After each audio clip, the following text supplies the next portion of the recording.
Crippling economic crisis, political upheaval, unrest, frustration, long queues for fuel. In the midst of all the country has been witnessing, it is the people of Sri Lanka that continue to suffer. And despite everything they have endured, they continue to fight. Take a look at our next report to see the impact the government's mishandling of the economy has had on the people of Sri Lanka.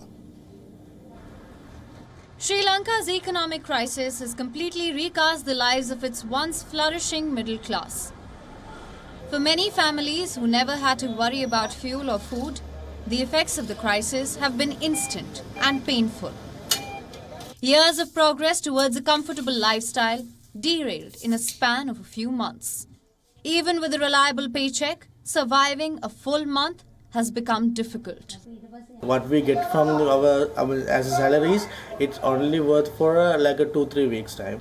Then we have to find a way to earn money for another 1 week's time. Then sometimes like a 1 month or 2 months wise, government give you like a 5,000 rupees. Sometimes it's not worth. Food prices first doubled, then tripled. Savings were used up, and the government handouts were sought. A majority of Sri Lankans have been forced to cut back on portions as they struggle to manage 3 meals a day.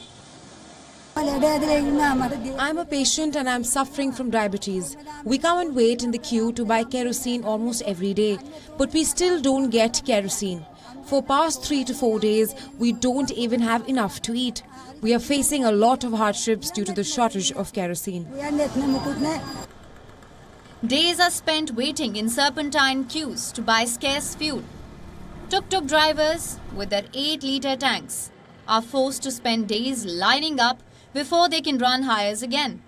In a bid to deal with severe shortage, only essential services are allowed access to the fuel. Schools have gone online, civil servants have been asked to work from home, and many are ditching cars for bicycles.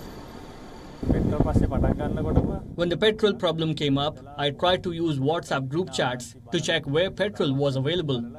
But that was not practical. First, it was 2 or 3 hours in a petrol queue. Then it was 4, 6 and up to 8 hours. About 3 weeks ago, I was in a petrol queue for 3 days. As the situation worsens, many Sri Lankans are trying desperately to leave the country.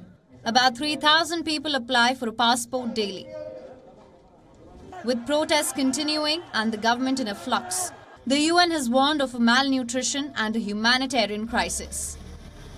But for many, the crisis has been roiling for months, with no end in sight just yet.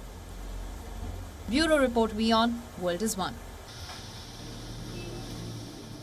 WION is now available in your country. Download the app now and get all the news on the move.